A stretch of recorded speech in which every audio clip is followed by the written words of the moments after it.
Hi, John Wayne fans. My name's Jerry Parkin. I'm Vice President of the Board of the John Wayne Birthplace Museum. And we're all anxiously waiting for the day when Governor Reynolds allows us to open museums back up again. We think that day's coming soon.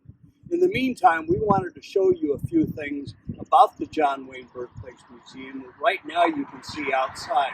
And I would caution you, bring your mask and bring some hand sanitizer, because it's still important to do those things. But this is obviously the statue.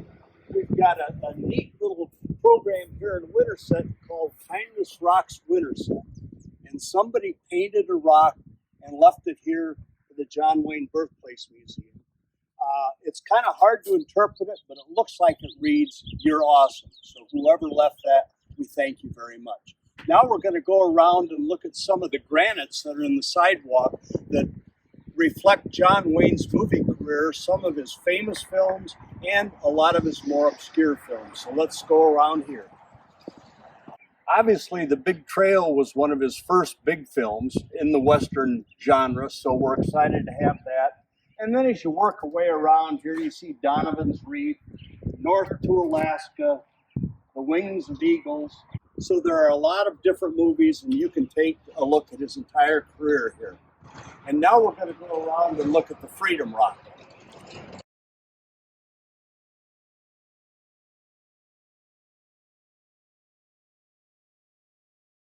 And this is another free feature that you can see at the John Wayne Birthplace Museum before we're open. We have a local artist in Iowa named Bubba Sorensen. Actually, he lives just west of town here. And he paints what he calls Freedom Rocks.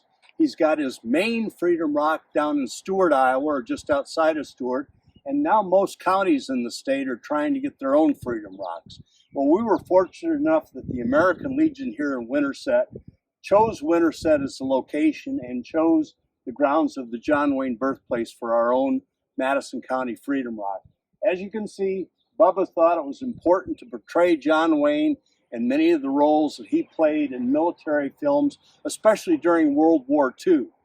He was quite a hit during those times. He did not serve in the military, but we've heard from several veterans who have said that John Wayne's portrayal of these heroes in the movies really inspired the military personnel across the world.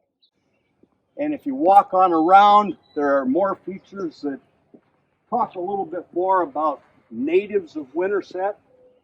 Folks that served as POWs or were missing in action during our wars. We have a really neat feature on the backside of George Stout, who's another local celebrity, and Glenn Martin. George Stout was most famously known as being one of the monuments men during World War II. And he actually grew up in Winterset, lived not too far from here, and went to high school here before he embarked on his career. So with that, why don't we go inside and we can show you some of the items in there that you can come and take a look at once the museum reopens.